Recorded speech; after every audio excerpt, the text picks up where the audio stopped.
하나님께서 만일 죄를 따라 처치하셨다면 우리 가운데 여기에 누가 앉아 있겠습니까? 우리 가운데 무사할 사람이 누가 있습니까? 우리의 죄악을 따라 갚지 아니하심은 그의 크신 인자하심 때문이고 무궁한 긍휼이 베풀어졌기 때문에 저와 여러분들이 이 자리에 앉아 있는 것이고 진멸되지 아니한 것입니다. 그 하나님의 인자와 긍휼이 있기 때문에 진멸되지 아니할 뿐만 아니라 거기에 대한 마음의 소망이 생기는 것입니다.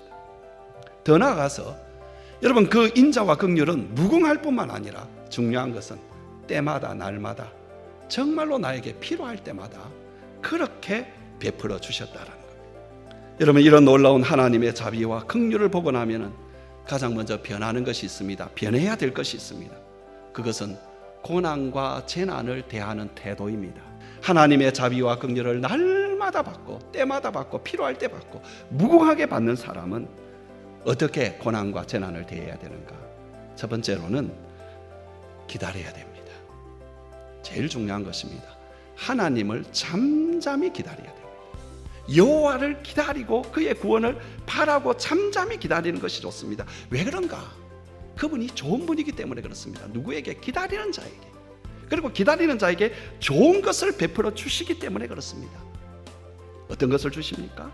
무궁하신 그의 자비와 날마다 아침마다 그리고 때마다 임하는 그의 긍휼로 이 고난을 이길 수 있게 만들고 그것을 선하게 만들 수 있는 그것을 주님께서 주시기 때문에 그렇습니다. 두 번째로는 적극적으로 멍에를 내야 됩니다.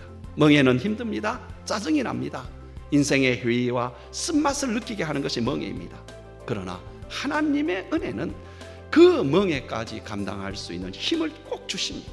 왜? 그의 자비와 긍휼은 그의 멍에보다도 훨씬 더 크고 훨씬 더 흘러 넘치기 때문에 그렇습니다.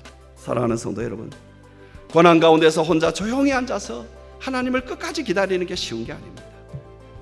멍에를 내가 그대로 메고 살아가는 것도 더 쉽지가 않습니다.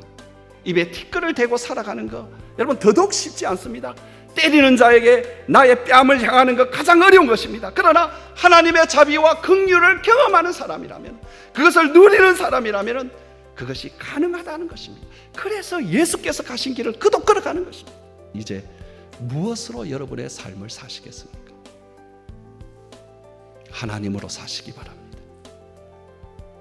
긍휼을 무궁하게 베풀어 주신 그 하나님으로 사시기 바랍니다. 아침마다 새롭게 긍휼을 베풀어 주시는 그 하나님으로 사시기 바랍니다.